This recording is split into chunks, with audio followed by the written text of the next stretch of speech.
चलो, कहां तक किया था कल हम लोगों ने? नॉर्मल डेफिनेशंस कर रहे थे, सारी 100% नहीं कर रहे क्योंकि सारी जरूरी भी नहीं है ना? ठीक है, नॉर्मल नॉर्मल कर। जैसे ये मैनेजर की डेफिनेशन, तो ये फाइनल लेवल पर ज्यादा इंपॉर्टेंट है। क्लियर है ना? मैनेजिंग डायरेक्टर है तो ये भी फाइनल लेवल पे है। इसका यूज होगा कुछ जगह पर, लेकिन मैनेजिंग डायरेक्टर की particularly definition important as such नहीं होती है। ठीक है ना? बस इसके लिए इतना याद रखना कि इसके पास सब्सटैंशियल पावर्स ऑफ मैनेजमेंट होती है। That's it.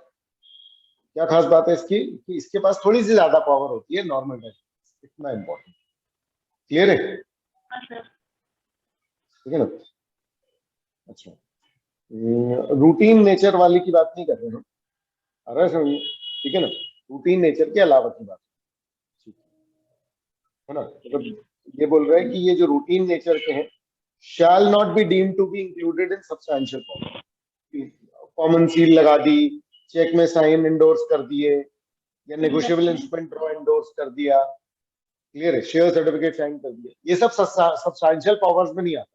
यानी कुछ और अगर बड़ी पावर्स हैं तो वो कौन है? एमडी। सर एक मिनट रुकिए, नेटवर्क हो रहे हैं, आपकी आवाज को ज्यादा पकड़ कर रही। ठीक है, कर लो।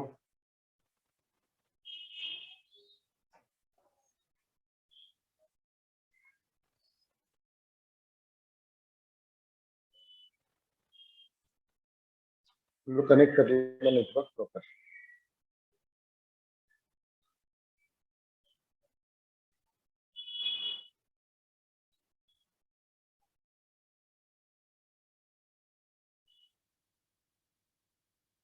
हेलो, हाँ, अभी सही आ रही है तुम्हारी सर आवाज। थोड़े हो गए थे। हाँ सर।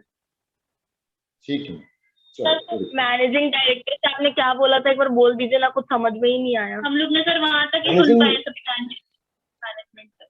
मैनेजिंग डायरेक्टर का सिर्फ ये है कि सब्सटैंशियल पावर्स ऑफ मैनेजमेंट होती है। ठीक है ना? और यहाँ आगे एक एक्सप्लेनेशन दिया हुआ है जिसमें बोला हुआ है कि ये जो चीजें हैं, ये जो चीजें दी गई हैं, ये सब्सटैंशियल पावर में नहीं आई। मतलब कि वो कॉमन सील लगा लेगा, वो चेक साइन कर देगा, वो नेगोशिएबल इंस्ट्रूमेंट साइन कर देगा, ये सब कोई सब्सटैंशियल पावर नहीं मानी जाएगी। ठीक है बच्चे? Yes sir. ठीक है ना? फिर मेंबर की डेफिनेशन ये शेयर कैपिटल वाले चैप्टर में ऑलरेडी हम लोग पढ़ लेते हैं, लेकिन ठीक है ना? तो ये इंपॉर्टेंट है, थोड़ी सी ये ध्यान रखनी है क्योंकि एक चैप्टर हमको प्रॉपर मेंबरशिप। ठीक है ना? जो मेमोरेंडम सब्सक्राइब करेगा वो मेंबर, यानी एमओए सब्सक्राइब करने वाला मेंबर कहलाएगा। बस, मतलब अगर मेमोरेंडम सब्सक्राइब किया है तुमने तो और किस चीज की नीड नहीं है। ठीक है? बस उसको शेयर मिल जाएंगे बाद में। अच्छा, shareholder in general member ही होता है, कुछ एक्सेप्शन। यानी 100% ये केस नहीं होता, shareholder is not is equal to member. ठीक है? बट 100% ऑफ टाइम ऐसा होता है नहीं। आ रहा है समझ? Most of the time. Yes sir. ठीक है ना? क्योंकि भाई जैसे मान लो कंपनी है, बिना शेयर कैपिटल वाली कंपनी है तो उसमें मेंबर तो होगा लेकिन शेयर होल्डर थोड़ी होगा। क्लियर है? Yes sir. है ना? चलो, तो हम पढ़ रहे हैं मेंबर की डेफिनेशन। ये कंपनी में मेंबर कौन होगा? कंपनी में मेंबर कौन होगा? तो अगर मेमोरेंडम सब्सक्राइब किया है तो आप मेंबर है। ठीक है ना? फिर जो बंदा राइटिंग में अग्री कर लेगा, every other person who agrees in writing समझ रहे, to become a member of the company, है ना। और एंड लगा हुआ है इसमें, जिसका नाम रजिस्टर ऑफ मेंबर में लिख दिया गया, है ना। तो person who agrees in writing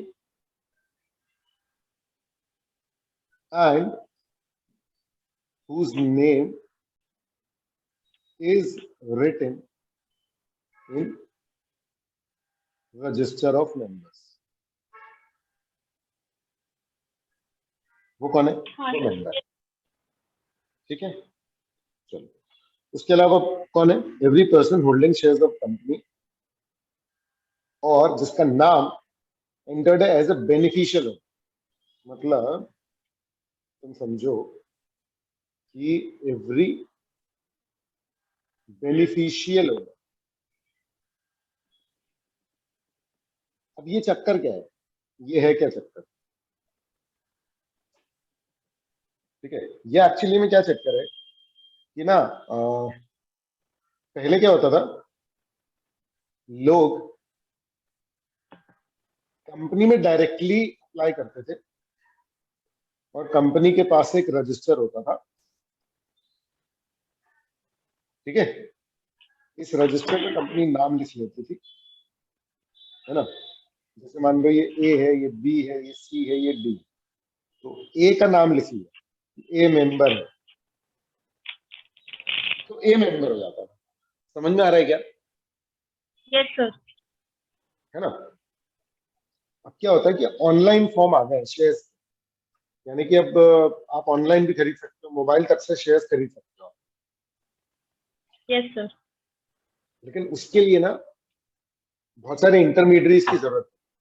तो सरकार ने कानून के थ्रू, और ये पूरा जो सिस्टम है, इसने क्या किया, जब कंपनी है और जो लोग हैं जो कंपनी के मेंबर बनना चाहते हैं, आ रहा है समझ में, यस सर। इनके बीच में क्रिएट किया गया एक डिपॉजिटरी, ठीक है। दो डिपॉजिटरी हमारे देश में, सीडीएसएल और एनएसडीएल। तो ये लोग एक तरीके से ना फ्रेंचाइजी जैसे नहीं बांटते, वैसे इन लोगों ने एजेंट बना रहे हैं। तो सारे बैंक्स और बहुत सारे जेरोधा, या इस तरीके से आप लोगों ने सुने होंगे शायद नाम, शेरखान.com, कोई भी बैंक है, एसबीआई, ये सब लोग एजेंट बन गए। किसके एजेंट बन गए ये सब? इन डिपॉजिटरीज। तो अब किसी भी बंदे को शेयर लेने होते हैं ना, समझ रहे, तो वो इनके पास जाता है और खुलवाता है डीमैट अकाउंट। सुना है आपने डीमैट अकाउंट? सर हाँ सर। है ना, ये डीमैट अकाउंट खुलवाता है, यानी किसी डिपॉजिटरी से आप कनेक्ट हो गए, क्लियर है, जो कि स्टॉक एक्सचेंज और उन सबसे कनेक्टेड, ठीक है। हाँ तो अब डिपॉजिटरी सारा कुछ मैनेज करता है। ये सारे लोगों के अकाउंट्स किसके पास हैं? डिपॉजिटरी के पास। तो कंपनी भी इन्हीं से जुड़ी हुई, ठीक है। तो अब जो रिकॉर्ड्स है वो एक तरीके से किसके पास होते हैं? डिपॉजिटरी के पास, ऑनलाइन, ठीक है ना। तो कंपनी का जो रजिस्टर होता है, कंपनी अपने रजिस्टर में किसका नाम लिख लेती है? डिपॉजिटरी। डिपॉजिट। और डिपॉजिटरी के पास जो रिकॉर्ड्स होते हैं, है ना, उसमें ये बंदों के नाम, ये जो बंदे हैं ना, ये बंदों के नाम, एक्चुअल ओनर्स अभी भी यही है, पैसे यही लोग लगा रहे, पैसे आम जनता ही लगा रही, ठीक है ना। तो इन लोगों को, ये डिपॉजिटरी वाले सिस्टम में इन लोगों को क्या बोला गया है? Beneficial owners. Yes sir. ठीक है। तो इस कारण से जिनका भी नाम as a beneficial owners depository के रिकॉर्ड्स में है, उसको भी हम क्या बोलेंगे कि हाँ भैया आप क्या हो? मेंबर हो। It is as good as कि आपका नाम जो है वो कंपनी के रजिस्टर में लिखा हो। ये सिर्फ सिस्टम के कारण है, अदरवाइज कंपनी का ही रजिस्टर माना जाता है। नहीं, समझ गए हो क्या ये वाला? Yes sir. ठीक है ना, ठीक है। चलो, मेमोरेंडम सबसे मेन डॉक्यूमेंट होता है, इसके बारे में काफी डिटेल में पढ़ना है ना। और हाँ सर। नेटवर्क भी आ ही जाएगा, आप अकाउंट्स में भी पढ़ोगे इसको, ठीक है। नोटिफिकेशन, ठीक है, बहुत ज्यादा इंपॉर्टेंट नहीं है। कुल मिलाकर के जब भी कोई चीज एप्लीकेबल करनी होती है तो उसको ऑफिशियल गैजेट में नोटिफाई किया जाता है। क्लियर है ना? तो ऑफिशियल गैजेट में जब भी नोटिफाई किया जाएगा तो उसको हम बोलेंगे ये क्या है, नोटिफिकेशन। क्लियर है? ये क्या शो करता है, ये बताता है कि कोई भी चीज एप्लीकेबल है। इनफैक्ट कंपनीज एक्ट भी जब आया था तो क्या किया था, एक कंपनीज एक्ट के साथ कंपनीज एक्ट को नोटिफाई किया। क्लियर है क्या? बोलो। Yes sir. ठीक है ना? चलो, फिर क्या है, ऑफिसर। तो ऑफिसर की पर्टिकुलरली बहुत ज्यादा इंपॉर्टेंट नहीं है डेफिनेशन, लेकिन सबसे मेन ये है कि डायरेक्टर जो है वो ऑफिसर में आएगा। समझना है? तो ऑफिसर की डेफिनेशन में कौन कौन आएगा, डायरेक्टर और मैनेजर, ये सब ऑफिसर की डेफिनेशन में आएगा। केएमपी आपको याद है कि मैनेजरियल पर्सोना, यस ठीक हाँ है, सर। है ना? और एनी अदर पर्सन, कोई भी और पर्सन जिसको कि बोर्ड ऑफ डायरेक्टर ने ऑथराइज किया है। आ रहा है समझ में? ठीक है, ठीक है। और ये इसमें ये भी लिखा हुआ है कि कोई भी और पर्सन जिसके हिसाब से डायरेक्टर्स चलते, जिसके हिसाब से बोर्ड ऑफ डायरेक्टर्स, वो भी इसकी डेफिनेशन में आ जाएगा ऑफिसर। क्लियर है ना? कंपनीज एक्ट में जितनी भी पेनल्टीज वगैरह दी गई, समझ रहे, वो सब दी गई हैं कि कंपनी के ऊपर क्या लगेगी, और दी गई है ऑफिसर इन डिफॉल्ट।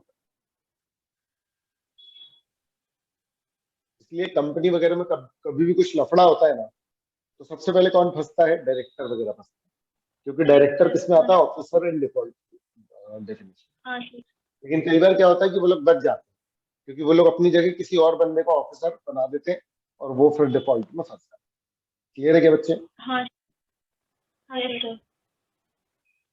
ठीक है, चलो, ऑफिसर इन डिफॉल्ट यानी जो भी डिफॉल्ट करेगा वो वाला ऑफिसर, ऑफिसर इन डिफॉल्ट।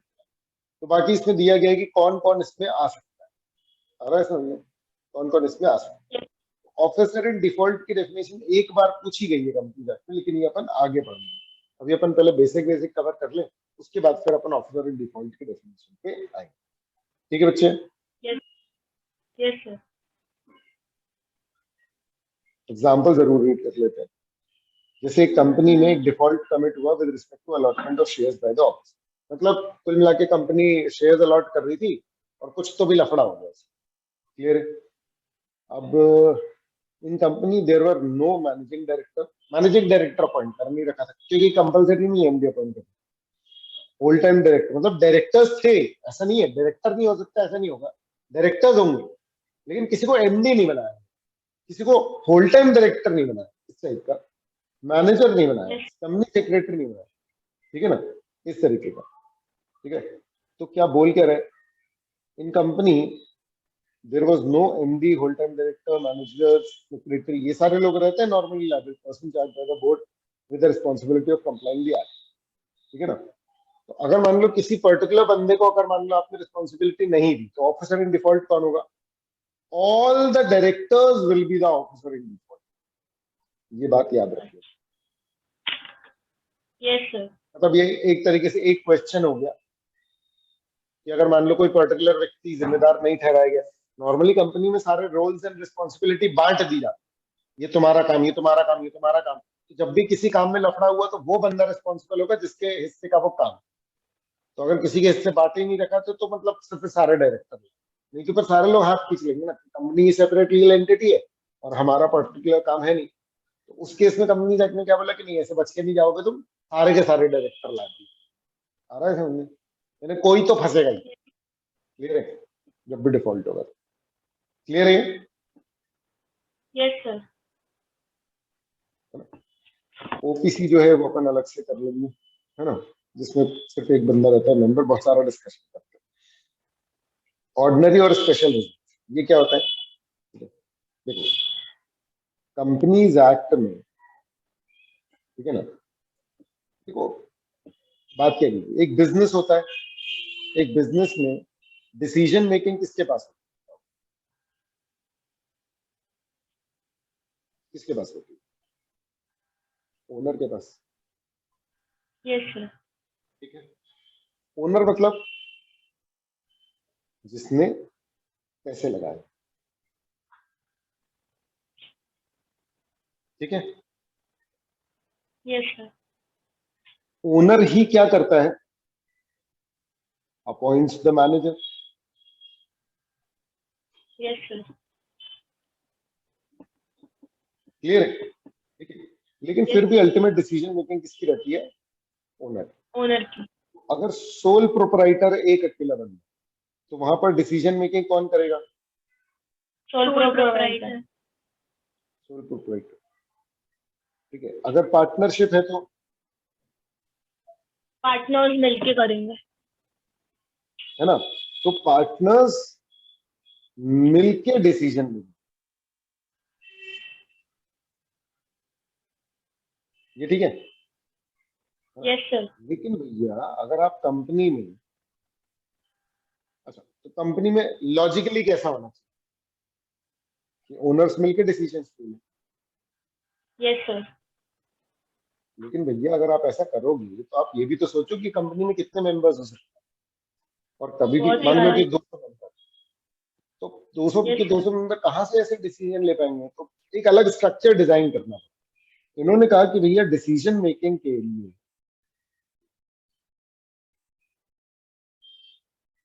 ये ओनर्स मिल करके किसको अपॉइंट करेंगे? डायरेक्टर्स।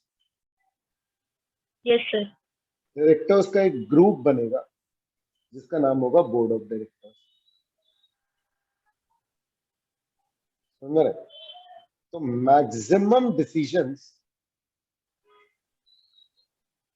बोर्ड ऑफ डायरेक्टर लेंगे। ये ठीक है? Yes sir. लेकिन भाई ये थोड़ा सा अनरीजनेबल भी हो सकता है।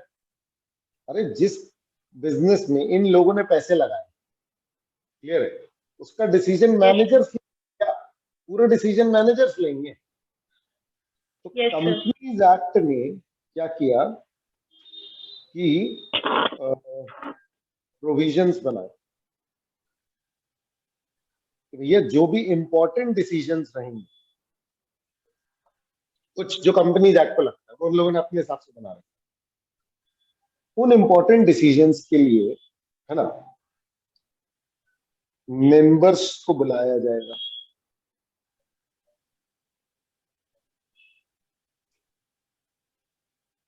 अब अगेन दिक्कत क्या आएगी कि आप सोचो कि सारे के सारे मेंबर रेडी हो जाएंगे, तो थोड़ी ना होता है।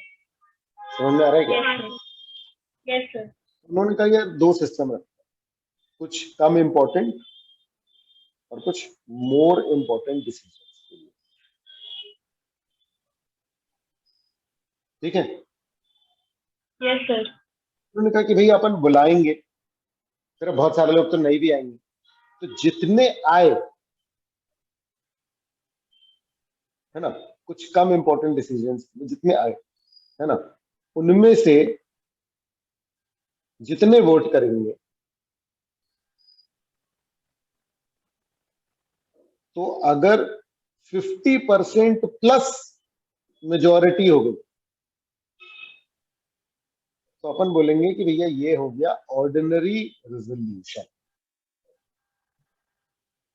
इस तरीके से नॉर्मल डिसीजंस लिए जाए। यानी होगा क्या, प्रैक्टिकली सोचो जी कि ये क्लासरूम है, बोर्ड ऑफ डायरेक्टर ऐसे यस सर। बैठेंगे, सारे लोगों को बुलाया जाएगा, जितने आएंगे वो बैठेंगे और डिसीजन उनके सामने पढ़ा जाए कि हाँ भाई कंपनी चाहती है कि ये कर। बोर्ड ऑफ डायरेक्टर्स की ये मजबूरी है कि ये डिसीजन को सारे लोगों के सामने रखे। क्यों? क्योंकि कंपनी एक्ट ने बोला है कि ये डिसीजन आप नहीं ले सकते, ये डिसीजन आपको मेंबर से पूछ। ठीक है, तो कंपनी एक्ट में सिस्टम क्या है कि वो लोग हाथ खड़े करके बताएंगे। आ रहा है समझ? Yes sir. हाथ खड़े करके बताएंगे, तुमने बोला कि हाँ यार आधे से ज्यादा रेडी है, चलो ये डिसीजन पास। समझ में आ रहा है? फिर कंपनीज एक्ट ने बोला कि नहीं भैया कुछ डिसीजन के लिए आपको क्या करना है, आपको 75% मेजोरिटी, यानी 3/4।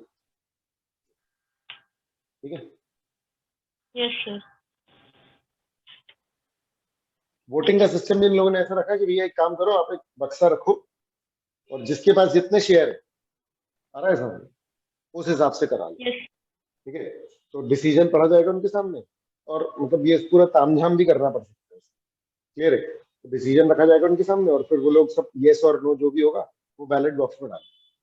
फिर बोर्ड ऑफ डायरेक्टर एक बंदे को अपॉइंट करेंगे और वो फिर उन सारे वोट्स को गिनेगा और फिर वो बताएगा कि ये डिसीजन के लिए 3/4 लोगों ने हाँ करी कि नहीं। अगर हाँ कर दी तो वो डिसीजन पास, अगर नहीं करी तो वो डिसीजन पास नहीं होगा। क्लियर है? हम यहाँ पर समझ क्या रहे हैं, हम लोग सिर्फ OR और SR समझ। OR का फुल फॉर्म है ऑर्डिनरी रेजोल्यूशन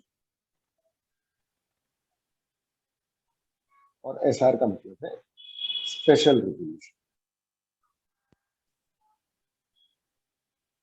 ठीक है? तो आप जब कंपनीज एक्ट पढ़ोगे तो आपको आएगा कि भैया नाम चेंज करना है, भैया ये ऑब्जेक्ट चेंज करना है, या ये फाइलिंग करनी है, कुछ भी करना है, तो बहुत सारी चीजों के लिए लिखा रहेगा यहाँ पर OR पास, बहुत सारी चीजों के लिए लिखा रहेगा यहाँ पर SR पास। आ रहा है समझ में? तो वहां आपको समझ जाना है कि हाँ भाई ये कर। एग्जाम के पॉइंट ऑफ व्यू से जहां कहीं भी अगर मान लो OR या SR लिखा हो तो वो आपको बहुत जरूरी हो गया, तो आपको करना पड़ेगा। ठीक है ना? ये याद रखना। ठीक है, समझ गए? इसमें भी वही है, जितने आए और जितने वोट कर रहे हैं। ठीक है बच्चे? Yes sir. है ना? ठीक है, तो ये है सिस्टम OR और SR। ये सेक्शन 114 में अपन दोबारा से पढ़ लेंगे, लेकिन इसका रिलेवेंस बताना जरूरी है क्योंकि वहां तक पहुंचने से पहले ही बहुत बार इसका डिस्कशन होगा। क्लियर है ना? Yes sir. Paid up capital आपको पता है ना? पोस्टल बैलेट एक्चुअली अपन लोग जनरल मीटिंग वाले चैप्टर में पढ़ेंगे, है ना? ये ना ये एक तरीका है, जैसे ये ORSR नहीं होते, ये डिसीजन मेकिंग। इसमें क्या होता है, इसमें सबसे खास बात क्या है, जितने आए। समझ में आ रहा है? अब मान लो कोई ऐसा डिसीजन है जो बहुत ज्यादा इंपॉर्टेंट है और हमको चाहिए कि यार सबको मौका मिले, अब किसी को रिजर्वेशन नहीं मिल रहा, किसी को कुछ नहीं मिल रहा। सोचो ना, रिलायंस के मेंबर कहाँ कहाँ है पूरे देश में? Yes sir. 40 लाख से ऊपर मेंबर है, एक जगह इकट्ठे भी कहाँ हो? रिलायंस की जनरल मीटिंग वानखेड़े स्टेडियम में होती है, पता है तुमको? नहीं पता सर, अभी पता चला है। ठीक है, तो अब और सोचो ना, पूरे आए भी नहीं, 40 लाख की कैपेसिटी थोड़ी है उसकी। वही इन्होंने कहा कि यार कुछ कुछ बहुत इंपॉर्टेंट डिसीजंस के लिए आप क्या करना, पोस्टल लेटर बनाना। समझ में आ रहा है? और सबके घर भेजना, सारे मेंबर के घर, सब घर से पोस्ट करके भेजेंगे और फिर अपन देखेंगे कि 3/4 या हाफ से ज्यादा डिसीजन पास हुआ।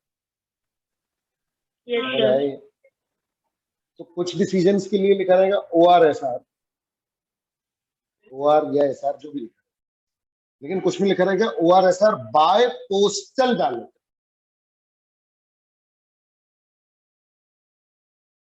तो जहां पोस्टल बैलेट लिखा है इसका मतलब कि हमको ज्यादा पार्टिसिपेशन चाहिए।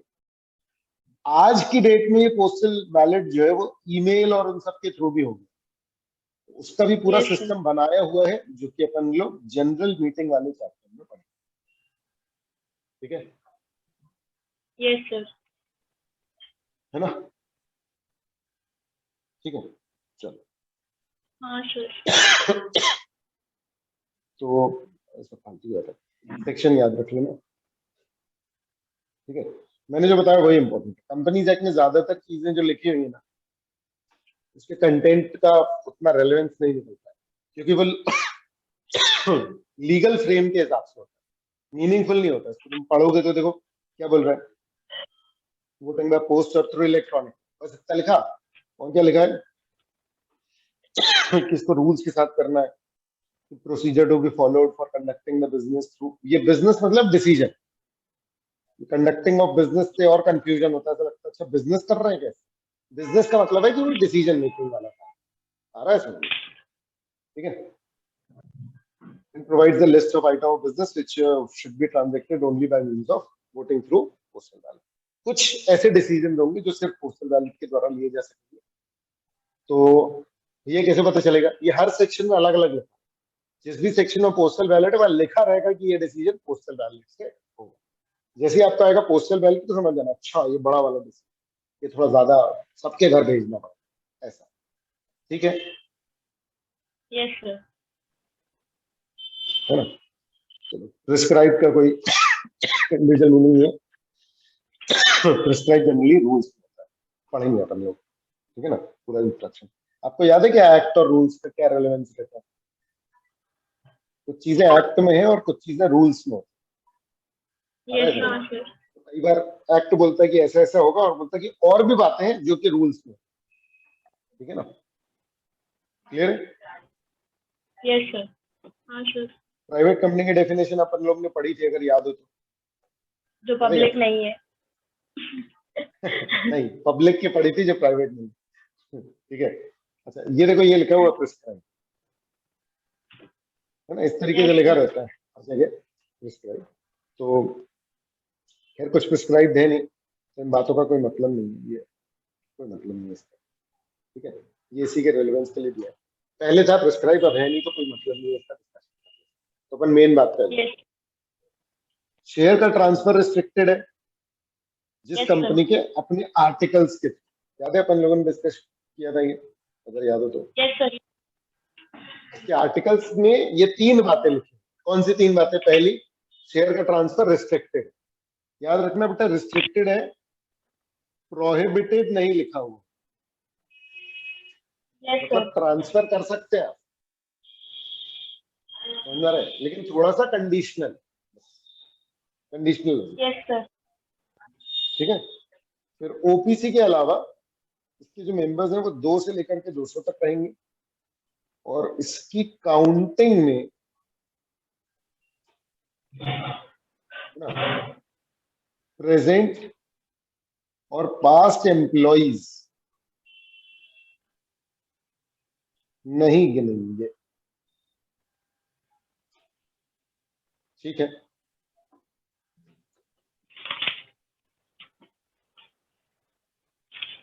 बोलो क्लियर क्या, यस सर। है ना। और यहाँ पर लिखा हुआ है कि अगर मान लो कि जैसे एक शेयर है और वो 2 लोगों के नाम पे है जॉइंटली, ठीक है, यस सर। तो अपन इनको इस 200 की काउंटिंग के लिए सिंगल मेंबर करेंगे, यस सर। है ना। तो ये एम्प्लॉयमेंट वाली बात लिखी है ना। इनको नंबर ऑफ मेंबर्स में अपन नहीं देंगे, तो ये 200 की काउंटिंग में नहीं देंगे, ये मैंने सिंप्लीफाई कर दिया है, ठीक है। शायद याद होगा तुम लोगों को, है ना। Yes sir. और दूसरा है कि पब्लिक को सिक्योरिटीज सब्सक्राइब करने के लिए इनवाइट नहीं करना,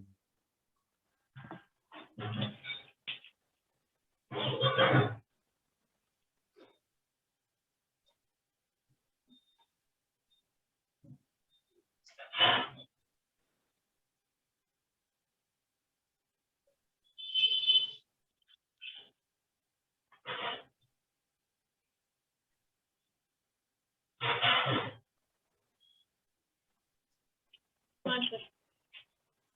ठीक है,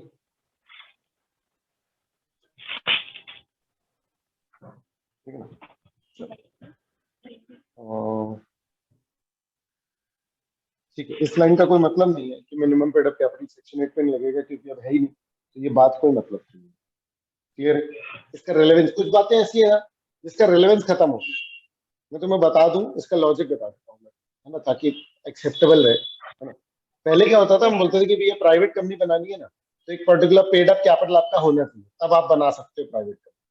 लेकिन हमने बोला था कि जो नॉट फॉर प्रॉफिट कंपनी उसको एग्जेंट है, तुमको नहीं चाहिए वो पेड अप कैपिटल। आ रहा है ये समझ में, यस सर। है ना। अब इनने क्या किया कि पूरे प्राइवेट कंपनी को ही मिनिमम पेड अप कैपिटल की जरूरत है, ठीक है। यस। अच्छा। Yes sir. अब ये सेक्शन 8 के का जो एग्जेंशन है, ये किसी मतलब का ही नहीं रहा कि सेक्शन 8 को पेड अप कैपिटल की जरूरत नहीं है। अब इसका रेलेवेंस फिर से कब उठ जाएगा? मान लो प्राइवेट कंपनी बनाने के लिए गवर्नमेंट ने फिर से बोल दिया कि नहीं नहीं, तुमको कम से कम 5 लाख रुपए चाहिए, तब जाकर के प्राइवेट कंपनी बना पाओ। तो फिर वो काम सेक्शन 8 के लिए एप्लीकेबल नहीं है। सेक्शन 8 कंपनी कौन सी होती है, याद है क्या? यस सर, जिन सेक्शन 8 कंपनी कौन सी होती है, वो याद है? सेक्शन 8 कंपनी होती है तुम्हारी कौन सी? Not for profit. क्लियर है क्या ये? NPO। Yes sir. Hello hello, हाँ सर, सुन रहे हैं। कॉल आया। ओ भाई। ठीक है, यस सर। है ना? उसके बाद फिर क्या है? ठीक है, ये कोई मतलब की नहीं है। पूरा का पूरा रेफरेंस कर, मतलब इन लोगों ने पहले बोला कि सेक्शन 8 को एग्जेम्पशन मिलेगा, लेकिन उस एग्जेम्पशन पे भी कंडीशन डाल दी कि सेक्शन 8 को भी वो एग्जेम्पशन तब मिलेगा जब वो फाइलिंग आली कर दे, फाइलिंग नहीं करी तो सेक्शन 8 को एग्जेम्पशन नहीं मिलेगा। तो वो पूरा का पूरा कहानी खत्म हो चुकी है। समझ में आ रहा है ना? इसलिए इसकी रेलेवेंस अभी बिल्कुल नहीं है। ठीक है ना? Yes sir. प्रमोटर कौन होगा? अब देखो यहाँ पर दी हुई है लीगल डेफिनेशन। ठीक है, लेकिन लीगल डेफिनेशन से पहले हमको क्या समझना पड़ेगा? इन जनरल प्रमोटर किसको कहते हैं? ठीक है, यस सर। अब इन जनरल जो प्रमोटर होता है वो व्यक्ति होता है जो कंपनीज वगैरह को स्टार्ट करता है। ठीक है, वो व्यक्ति या वो लोग जिन लोगों ने किसी कंपनी को स्टार्ट किया। क्लियर है? जैसे कि मतलब मैं जॉब में था और फिर मैंने सोचा कि यार मैं आईटेक्स करके क्लासेस स्टार्ट करता हूँ, मैंने उसको कंपनी में तब्दील कर दिया। आ रहा है समझ में? मैंने नाम सोचा। क्लियर है? मैंने नाम सोचा, फिर मैंने सोचा कि हाँ यार चलो एक जगह लेते हैं, सुंदर है, ठीक है ना? उसके बाद फिर पूरा सेटअप किया, चलो एडवर्टाइजमेंट करते हैं, जो जो कुछ भी हो सकता था तो पूरा सेटअप करने में ऑर्गेनाइजेशन। आ रहा है समझ में? उसके रजिस्टर कराने तक में एज ए कंपनी। तो उसमें क्या लगा, उसमें जो भी मेरा दिमाग लगा। आ रहा है समझ में? ठीक है ना? तो मतलब मैंने स्टार्ट किया, तो मैं क्या कहलाऊंगा बताओ? मैं क्या कहलाऊंगा? प्रमोटर। है ना? मान लो कि जैसे अगर शुरुआत में, देखो बाद में तो बहुत सारे लोग जुड़ गए। आ रहा है समझ में? ठीक है ना? तो अगर मान लो कि डायरेक्टर की पोजीशन में तो 10 लोग हैं, लेकिन सारे के सारे प्रमोटर नहीं। प्रमोटर कौन कहलाएगा? वो अकेला व्यक्ति या वो बहुत सारे लोग जिन लोगों ने शुरुआती पूरा सेटअप जो है वो करवाया। ये क्लियर है क्या? Yes sir. ये इन जनरल प्रमोटर का मीनिंग। ठीक है, जो चलता है प्रमोटर वर्ड जब यूज होता है। गुरु मूवी देखी है क्या? नहीं सर। गुरु मूवी देख लेना। आ रहा है समझ में? मैंने फाउंडेशन में भी बोला था तुम्हें। ठीक है, Yes, अभिषेक sir. बच्चन वाली मोटिवेशनल भी है, लेकिन कंपनीज के पॉइंट ऑफ से कुछ बातें उस पर जरूर क्लियर हो जाएंगी। उसमें लास्ट में अभिषेक बच्चन और ऐश्वर्या राय पे केस चलता है, तो दे आर लाइक कि मैं ऐश्वर्या राय से बोलते हैं आप समझते हैं इसका मतलब? तो बोलते ही मैं 50% वो और प्रमोटर। आ रहा है सर? प्रमोटर मतलब हमने साथ में मिलकर के स्टार्ट। क्लियर है? Yes, sir. है ना? तो खैर लीगल डेफिनेशन में क्या कवर्ड है आपको जो एग्जाम में है वो मेनली यही इसको लिखना है। ठीक है ना? तो लीगल डेफिनेशन में याद रखना जिसका नाम प्रोस्पेक्टस में लिखा हुआ। अब बच्चों ये बताओ, क्या आपको ये पता है कि प्रोस्पेक्टस क्या होता है?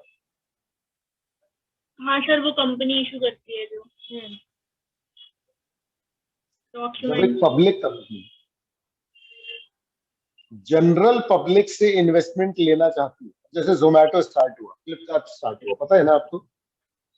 हाँ सर। जोमेटो सुना है आपने? जोमेटो का आईपीओ आया था, भी पता है आपको? यस सर है। है ना? 7600 करोड़ कुछ रेस किए हैं इसने। ठीक है, जनरल पब्लिक से। ठीक है, तो जब जोमेटो स्टार्ट हुआ था तब ये कुछ लोगों ने स्टार्ट किया। समझ में आ रहा है? ठीक है, तो अब जब हिट हो गया ना मामला, तो इन्होंने कहा यार अब हम बड़ा काम करें। समझ में आ रहा है? हाँ। तो इन्होंने क्या किया, इन्होंने कहा कि हम अभी हम 100% ओनर है। Yes sir. ठीक है, उन्होंने कहा कि हम अपना मान लो कि 70% ओनरशिप सेल करना चाह रहा है जनरल पब्लिक। किसी एक के पास ज्यादा नहीं होंगे, नहीं तो फिर तो वो ओनर बन जाए। क्लियर है? तो जनरल पब्लिक को तो ये उन्होंने किया किस चीज के through? IPO. IPO is what? Initial public offering.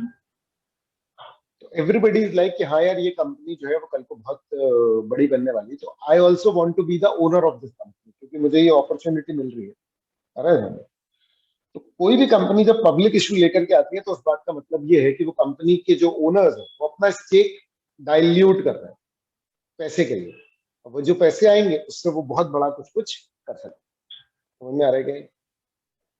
Yes sir.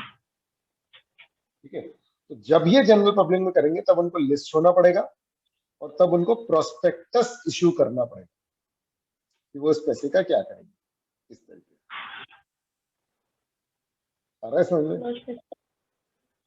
तो प्रोस्पेक्टस को अगर मैं बिल्कुल जनरल भाषा में बोलूं तो ये ना एक तरीके से एडवर्ट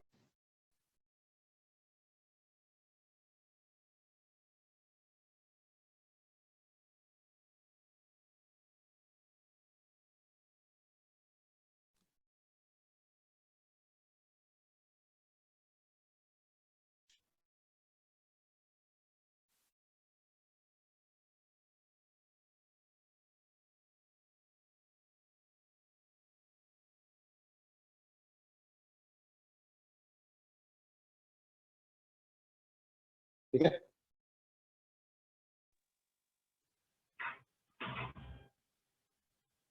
हाँ, आ रही है आवाज? Yes sir.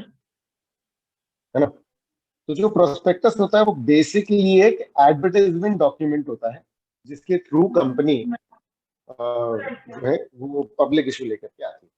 ठीक है ना? उसको देख करके लोग क्या करते हैं? शेयर्स खरीदते हैं। क्लियर है?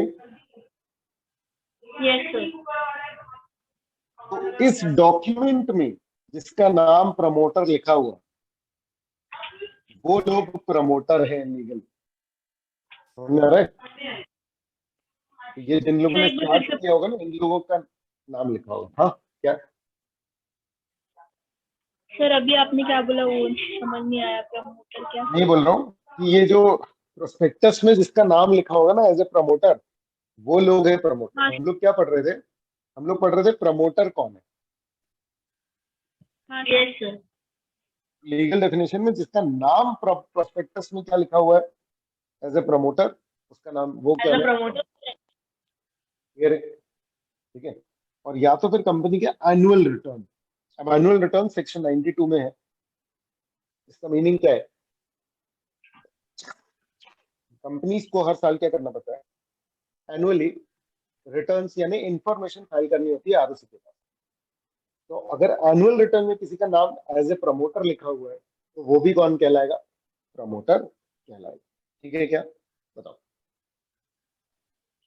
Yes sir. है ना? फिर जिसका भी, तो ये ए पॉइंट हो गया, कौन प्रमोटर कहलाएगा। दूसरा,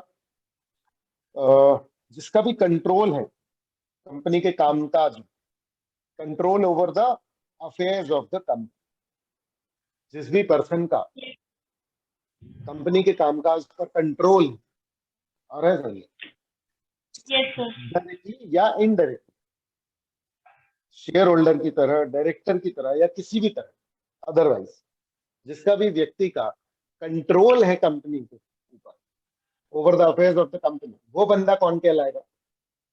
प्रमोटर। ठीक है। अब याद करो कंट्रोल की डेफिनेशन अपन लोगों ने पढ़ी हुई थी अलग से, मतलब अपन ने पढ़ी नहीं थी, मैंने बताई थी कंट्रोल की डेफिनेशन। ठीक है ना? क्लियर है? लेकिन हाँ जो जनरल मीनिंग अपन समझते हैं वही समझे, कोई दिक्कत की बात नहीं। क्लियर है? हाँ। ठीक है। अब होल्डिंग बताया था। नेक्स्ट है कि हम लोग क्या पढ़ रहे हैं? प्रमोटर कौन है। ठीक है ना? तीसरा क्या है? जिस भी व्यक्ति की एडवाइस पर, जिस भी व्यक्ति के डायरेक्शंस पर, जिस भी व्यक्ति के इंस्ट्रक्शंस पर बोर्ड ऑफ डायरेक्टर्स चलते हैं, अकस्टम टू एक्ट मतलब हैबिचुअल, जिस भी व्यक्ति के, एक पर्सन जिसकी एडवाइस पर, जिसके डायरेक्शंस पर, जिसके इंस्ट्रक्शंस पर बोर्ड ऑफ डायरेक्टर्स चलते हैं, वो पर्सन भी कौन है? प्रमोटर। क्लियर है? क्योंकि कई बार क्या होता है कि कोई बंदा जो सामने नहीं आना चाहता, समझ रहे, मान लो कोई नेता है, उसने कंपनी खोली, तो उसके हिसाब से चल रहा है सारा कुछ, लेकिन कंपनी में लीगली बोर्ड ऑफ डायरेक्टर्स वगैरह कोई और, समझ रहे, या वो खुद भी एक डायरेक्टर, लेकिन उसके हिसाब से सब कुछ चल रहा है, तो उसको हम क्या बोलेंगे? प्रमोटर बोलेंगे। प्रमोटर। क्लियर है क्या? Yes sir. हाँ, एक एक्सेप्शन दिया हुआ है, जैसे मान लो कि कंपनी वाले हैं, वो चार्टर्ड अकाउंटेंट से एडवाइस लेते हैं, आ रहा है समझ? तो ये हम क्या करें, तो वो चार्टर्ड अकाउंटेंट जो है वो एडवाइस कर रहा है। क्लियर है? Yes sir. Board of director generally एक सीए से पूछते हैं कि भाई क्या करें, तो अब सीए के एडवाइस के हिसाब से चल रहा है बोर्ड ऑफ डायरेक्टर्स, तो क्या वो सीए Yes, भी प्रमोटर कहलाएगा? नहीं सर। नहीं, है ना, क्योंकि he is working in professional capacity. वो किस तरीके से वर्क कर रहा है? Professional capacity. तो he will not be called as promoter of the company. क्या ये क्लियर है? Yes sir. तो अगर आपको प्रमोटर की डेफिनेशन आती है तो आपको ये याद रहना चाहिए कि भैया जिसका जिसका नाम प्रोस्पेक्टस पे लिखा हो, जिसका नाम एनुअल रिटर्न में लिखा हो, क्लियर है, वो है प्रमोटर। और कौन है प्रमोटर बताओ? जो कि कंट्रोल कर रहा हो कंपनी के और affairs को, इंस्ट्रक्शन से। और यस जिसके सर। डायरेक्शन एडवाइस इंस्ट्रक्शंस पर बोर्ड ऑफ डायरेक्टर चल रहे हैं, वो है प्रमोटर। एक्सेप्शन क्या है कि जो यस। प्रोफेशनल कैपेसिटी में काम कर रहा है, उसके इशारों पर अगर बोर्ड ऑफ डायरेक्टर चल रहा है तो वो नहीं है प्रमोटर। बाकी जो अलग से ऐसे कंट्रोल कर रहा है, मतलब बाहरी से कंट्रोल कर रहा है डायरेक्टली या इनडायरेक्टली, वो बंदा है प्रमोटर। बोलो ये पूरी डेफिनेशन समझ में आ गई कि नहीं आ गई? प्रमोटर की डेफिनेशन हाँ। इंपॉर्टेंट है, एग्जाम पॉइंट ऑफ व्यू से आती रहती है कई बार। क्लियर है? यस। तो ये इंपॉर्टेंट है, ठीक है क्या? हाँ सर। प्रोस्पेक्टस देखा हुआ है तो मैं पहले भी बता चुका हूँ आपको कि अच्छा, इसमें अलग अलग नाम है, red herring prospectus, shelf prospectus, particular chapter आएगा तो उसमें कवर हो जाएगा ये। बाकी इनवाइटिंग, ये एक ऐसा डॉक्यूमेंट है, inviting offers from the public, ये मेन बात है, अलग से लिख लेना, सिर्फ अंडरलाइन करने से काम नहीं चलेगा, है ना? ठीक है, जो इनवाइट कर रहा है पब्लिक से ऑफर्स क्या के लिए? फॉर सब्सक्रिप्शन और purchase of securities of a body. बोलो क्लियर है? Yes sir. ठीक है ना? चलो, फिर पब्लिक कंपनी की definition upon types of company में वैसे भी पढ़ ही लेंगे, तो चिंता मत करो, है ना, जो प्राइवेट नहीं है ना? अच्छा, इसमें एक चीज और है कि अगर पब्लिक कंपनी की सब्सिडरी, सब्सिडरी जानते हो ना? यस नहीं सर। ऐसे, अगर किसी पब्लिक कंपनी की सब्सिडरी कंपनी क्या है? प्राइवेट है। कैसे पता चलता है कोई कंपनी प्राइवेट है कि पब्लिक है? बताओ, कैसे पता चलता है कि किसी कंपनी की सब्सिडरी जो है, कोई भी कंपनी जो प्राइवेट है, और प्राइवेट लिमिटेड रहता है पब्लिक कंपनी में। अभी सर प्राइवेट है ना, रिस्ट्रिक्ट इसके द। आर्टिकल्स में वो तीन बातें रहती हैं: शेयर्स का ट्रांसफर यस सर। रिस्ट्रिक्टेड, रहता है share maximum members holder, 200, limit और रहती है member. Can not invite public, ये वाली बात है। हाँ। ये तीन बातें जिस कंपनी के आर्टिकल्स में होती है वो प्राइवेट है। तो मान हाँ लो कि सर। कोई एक पब्लिक कंपनी है जिसकी सब्सिडरी प्राइवेट है, तो तो कंपनीज वो एक्ट के भी हिसाब से पब्लिक। इस प्राइवेट को क्या माना जाएगा? Public। ये अपन ने फाउंडेशन में कवर कर लिया था वैसे। यस। बोलो क्लियर है? Yes sir. है ना? एग्जाम्पल दिया हुआ है इसमें, तो ये रीड कर लेते हैं। याद रखना, जितने भी क्वेश्चन आंसर फॉर्म की चीजें हैं ना, वो जरूर करना। आ रहा है, अनयूजुअल हो कुछ भी हो, मॉड्यूल से कुछ ना कुछ मटेरियल फंस जाता है। देखो मैं थोड़ा सा पहले तक की बात कर रहा हूँ, समझ में रहे, इंस्टीट्यूट का कोई भरोसा नहीं है, लेकिन हाँ इन जनरल ऐसा देखा गया है कि इंस्टीट्यूट का जो रुझान है वो किसकी तरफ रहता है? मॉड्यूल और जो आरटीपी, इन सबके जो क्वेश्चन रहते हैं उनमें से कुछ ना कुछ एज इट इज फंसा। क्लियर बच्चा? ठीक है। तो एक प्राइवेट कंपनी है, प्राइवेट लिमिटेड कंपनी, वो सब्सिडरी है किसकी? AB limited. किसकी सब्सिडरी है बच्चे? AB limited. एबी लिमिटेड पढ़ के क्या लग रहा है? जो पब्लिक कंपनी होती है उसके पब्लिक। नाम में क्या होता है? Self limited. लिमिटेड लगा है ना। और जो प्राइवेट लिमिटेड रहती है उसके नाम के आगे क्या लिखा रहता है? Private limited. ठीक है ना? Private limited. Yes sir. ठीक है। तो एबी लिमिटेड पब्लिक है, उसकी सब्सिडरी है एक प्राइवेट लिमिटेड कंपनी। ठीक है ना? क्लियर है? ये लिख दीजिए। अब एक प्राइवेट, जो प्राइवेट लिमिटेड है उसको एग्जेम्पशन चाहिए। कौन से वाले? प्राइवेट लिमिटेड वाले जो कंपनीज एक्ट में दिए हुए हैं कि हाँ तुम प्राइवेट हो, तुम पे ये वाला प्रोविजन नहीं लगेगा। आ रहा है समझ? इस तरीके के बहुत सारे प्रोविजंस जो है वो प्राइवेट के लिए, क्योंकि वो छोटी कंपनी है ना, तो कंपनीज एक्ट में उतना भार नहीं डाला प्राइवेट कंपनी पर। क्लियर है? तो वो प्राइवेट कंपनी बोली कि भैया हमको भी दो ये एग्जेम्पशन। लेकिन सिंस ए प्राइवेट लिमिटेड जो है वो क्या है? सब्सिडरी है एबी लिमिटेड, और एबी लिमिटेड तो पब्लिक कंपनी है। तो जो प्राइवेट लिमिटेड कंपनी है, ये प्राइवेट लिमिटेड, उसको मान लिया जाएगा, ये डीम्ड मतलब मान लेना, मान लिया जाएगा कि वो पब्लिक कंपनी है, और उसको कोई भी एक्सेप्शन जो एग्जेम्पशन जो कि प्राइवेट कंपनी को मिलता है वो नहीं मिलेगा। क्या ये क्लियर? नहीं मिलता। ठीक है। हाँ सर। है ना? फिर आरओसी मैंने बता दिया, एक पब्लिक ऑफिस है जहां पर की सारी फाइलिंग होगी। है ना? पूरे कंपनी तक में छाया हुआ है आरओसी, बॉस है। आ रहा है समझ में? ठीक है ना? सॉरी, ये रजिस्टर है, ये रजिस्टर है और ये रजिस्ट्रार है ना। हम लोग आरओसी से जनरली इसको रेफर करते हैं। ये रजिस्टर है, रजिस्टर ऑफ कंपनी वो रजिस्टर है जो रजिस्ट्रार के पास रहता है, जिसमें वो लिख देता है तो वो कंपनी रजिस्टर हो जाती है। मतलब बेसिक कुछ खास नहीं है, मतलब नॉर्मल नॉर्मल बात है। ठीक है? हाँ सर। है ना? अच्छा, रिलेटेड पार्टी ये फाइनल लेवल का टॉपिक है, और कुछ हद तक ये आपको जो है वो ऑडिट में काम आ सकता है। जो सेकंड मॉड्यूल है, सेकंड बुक है। क्लियर है? हाँ सर। तो ये बहुत डिटेल्ड है, तो रिस्क एनालिसिस में जाएंगे तो बहुत वक्त लगता है, इसलिए इसको अपन छोड़ देते हैं कि जब आएगा इसके बारे में तब अपन पढ़ लेंगे। ठीक है बच्चे? बहुत बड़ा सेक्शन। ठीक है। रिलेटिव, रिलेटिव नाम का है ना? तो 27 है, सेक्शन 2 लगा हुआ है सबके साथ, याद रखना।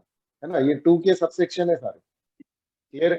सेक्शन 2 में ही है सारी डेफिनेशन, सेक्शन 2 ही चल रहा है। ठीक है बच्चे? है ना? Yes sir. तो है ना, तो रिलेटिव कौन होता है? ठीक है। अगर एक एचयूएफ, एचयूएफ जानते हैं ना, अपन लोग ने पढ़ा था। हाँ सर। तो एचयूएफ के मेंबर्स हैं, तो ये सारे मेंबर्स को आपस में क्या मानेंगे अपन? रिलेटिव। ठीक है? देखो कानून के हिसाब से रिलेटिव पढ़ रहे हैं, तुम्हारे हिसाब से रिलेटिव चाचा मामा बुआ सब होंगे। आ रहा है समझ? लेकिन कंपनीज एक्ट के यस सर। साथ ऐसा नहीं है। क्लियर है? Yes sir. कंपनीज एक्ट में जो जिसको रिलेटिव बोला है वही माना जाएगा। क्लियर है? तो इसके थ्रू क्या हो सकता है? प्लानिंग। आ रहा है समझ? कि भाई किसी की मान लो कि अपने बुआ के लड़के से ज्यादा बनती है। आ रहा है समझ? तो फिर वो बढ़िया आप उसके साथ बिजनेस कर सकते हो, कंपनी एक्ट पे रिलेटिव में फंसेगा नहीं। बहुत सारी कंपनीज ने इसी तरीके से प्लान कर रखा है। क्लियर है बच्चे? ठीक है ना? यस अच्छा, सर। अगर हस्बैंड और वाइफ है तो वे तो उनको रिलेटिव माना गया है कंपनी एक्ट के तहत। क्लियर है क्या? हाँ ठीक है? सर। है ना? अच्छा, उसके अलावा उन्होंने बोला है कि प्रिस्क्राइब, एज प्रिस्क्राइब। तो प्रिस्क्राइब कहा था? रूल्स। तो अच्छी बात यह है कि वो रूल्स का जो एक्सट्रैक्ट है वो इन लोगों ने यहाँ पर दे रखा है। ठीक है बच्चे? Yes sir. है ना? तो एक पर्सन के लिए ऑब्वियसली बात है, कंपनी का तो रिलेटिव अपन देखेंगे, कंपनी के लिए तो रिलेटेड पार्टी देखेंगे, है कि नहीं? एक हाँ सर। इंसान के लिए अपन क्या देखेंगे? रिलेटिव। एक इंसान का रिलेटिव कौन कौन होगा? है ना? फादर, मदर, है ना, सन। क्लियर है? स्टेप सन, yes sir. Step mother, step father सब इंक्लूडेड है। समझ में आ रहा है? Yes sir. क्लियर है ना? Yes. Sons wife, daughter daughters husband, brother और सिस्टर। अब देखो ध्यान से,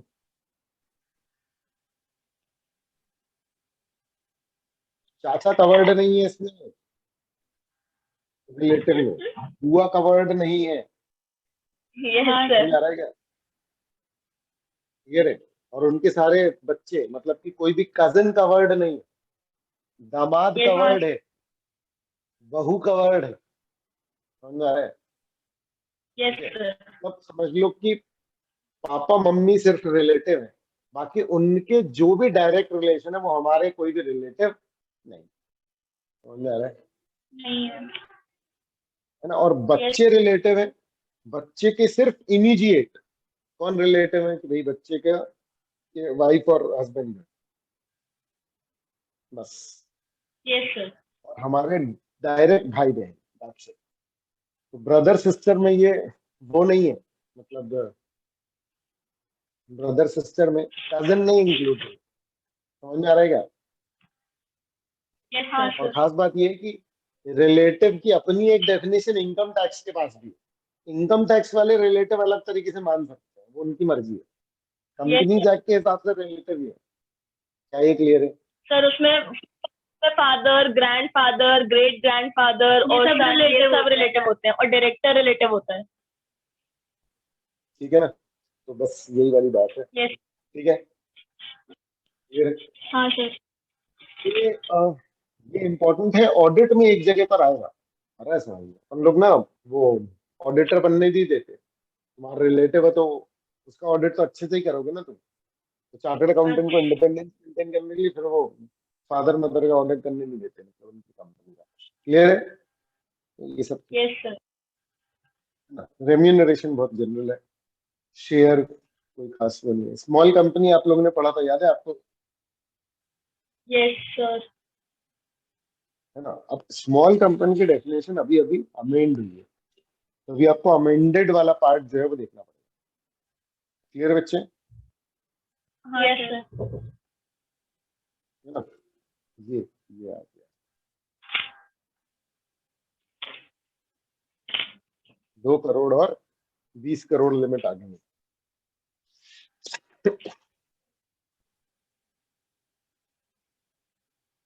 ठीक है ना?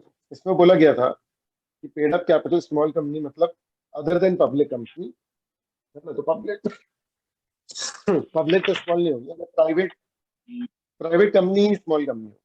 लेकिन प्राइवेट कंपनी भी कौन सी? जिसका कैपिटल किससे एक्सीड ना करे 50 50 लाख। lakhs और amount as may be prescribe. तो प्रिस्क्राइब कर दिया गया है। क्या प्रिस्क्राइब किया गया बच्चे? 2 करोड़।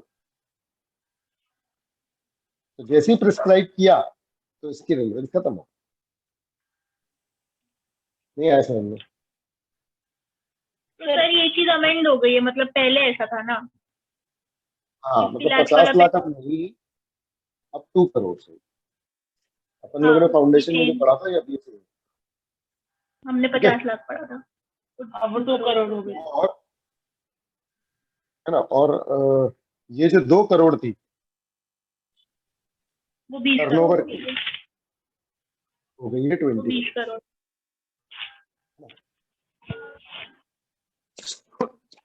और ये लिमिट कल को बढ़ा करके कितनी की जा सकती है? 10 करोड़। यानी ये समझ लो it can be extended up to 10 crore. पर इसका कोई रेलेवेंस नहीं है अभी, जब तक कि एक्सटेंड नहीं होती। जैसे 50 लाख था तब भी ये 10 करोड़ तक एक्सटेंड हो सकती थी, तो कर दी इन लोगों ने एक्सटेंड 2 करोड़ तक। समझ में आ रहा है क्या? Yes sir. हाँ सर। तो अब 2 करोड़ चलेगी और ये 20 करोड़ है। इसको कल को बढ़ा करके कितनी कर सकते हैं वो लोग? मैक्सिमम 100 करोड़। 100 करोड़। तो ये अभी कोई काम की नहीं है, ये 10 करोड़ और 100 करोड़ ये कोई काम की नहीं है। अभी चलने वाली यस चालू वाली कौन सी है? 2 करोड़ 20 करोड़। समझ गए क्या? 20 करोड़। ठीक यस है सर। है ना? अच्छा, अगर कोई कंपनी होल्डिंग है किसी की या सब्सिडरी है तो वो स्मॉल नहीं है। जो कंपनी सेक्शन 8 में है वो स्मॉल नहीं है। क्लियर है? और कोई भी कंपनी अगर यस सर। स्पेशल एक्ट से बनी है तो वो स्मॉल नहीं है। तो ये अपन पढ़ चुके थे, मेरे हिसाब से रिवाइज कर लेना तुम लोग। Yes sir. अमेंडमेंट है बस, वो मैंने तुमको बताया। ठीक है? Yes sir. तो क्वेश्चन है हाँ ये कर लेना, तुम्हारे पास मॉड्यूल तो होगा, ठीक है। Yes sir. ये तो मैंने लेटेस्ट अभी डाउनलोड किया है ना, तो उसको क्वेश्चन को जरूर कर लेना, ठीक है। सारे क्वेश्चन इंपॉर्टेंट है। Subscribe Yes. कैपिटल पता ही होगा आपको, कोई दिक्कत नहीं है, Yes. क्वेश्चन रीड कर लेना। हाँ, सब्सिडरी कंपनी की डेफिनेशन को करना है, ठीक है ना। तो अपन इसको कल कवर करते हैं, ठीक है बच्चों। Yes sir. बोलो। Yes sir. ठीक है? और कल से फिर अपन इनकॉर्पोरेशन चालू कर लेंगे, क्योंकि डेफिनेशन यहीं तक है, यस सर। हाँ सर। ठीक है। या फिर अपन सब्सिडरी कंपनी का भी छोड़ करके ये कर लेते हैं। अच्छा, ये जो क्वेश्चंस है बच्चों, ये सबसे ज्यादा Yes, sir. इंपॉर्टेंट है, क्लियर है। मॉड्यूल के दिए गए जितने भी Yes. क्वेश्चन है वो हमारे लिए बहुत ज्यादा इंपॉर्टेंट है। ये हम तो लोग ये करके क्लियर है रखते बच्चों, हैं सर। Yes sir. है ना, तो ये कर लेना। और सब्सिडरी कंपनी भी अपन जो है, अगर आगे नहीं आएगा टाइप्स ऑफ कंपनी में, तो अपन को यहीं पे कवर कर लेंगे, क्लियर है। अगर अलग से टाइप्स ऑफ कंपनी में दिया होगा तो वो कवर हो जाएगा, ठीक है ना। Yes sir. तो कल से अपन लोग इनकॉर्पोरेशन कर लेते हैं, ठीक है बच्चों। Okay. Yes sir. Okay sir. Thank जितने यू सर। बात नहीं करते। अच्छा, तुम लोगों ने यश को बताया है क्या? नहीं सर, उससे बात ही नहीं हुई है। हम लोग सोच रहे हैं उसको भी बता दो, उसको भी करना ही है। हाँ, तो फिर बता दो ना भाई, वो भी कर लेगा, ठीक है। यस सर, ठीक है सर। क्लास लीजिए आज, और सर फोन पे भी बात नहीं करते हैं उसके बाद। क्या चीज? सर क्लास नहीं थी ना आज, और फिर फोन पे भी उससे बात नहीं हुई, तो हम लोग अभी हाँ, आज उसको कॉल नहीं नहीं, ठीक है ठीक है, बता देते कर लेना फिर, हैं। हाँ सर। Yes sir. ठीक है। हाँ यस सर। और करना होगा, ठीक है। Thank you sir.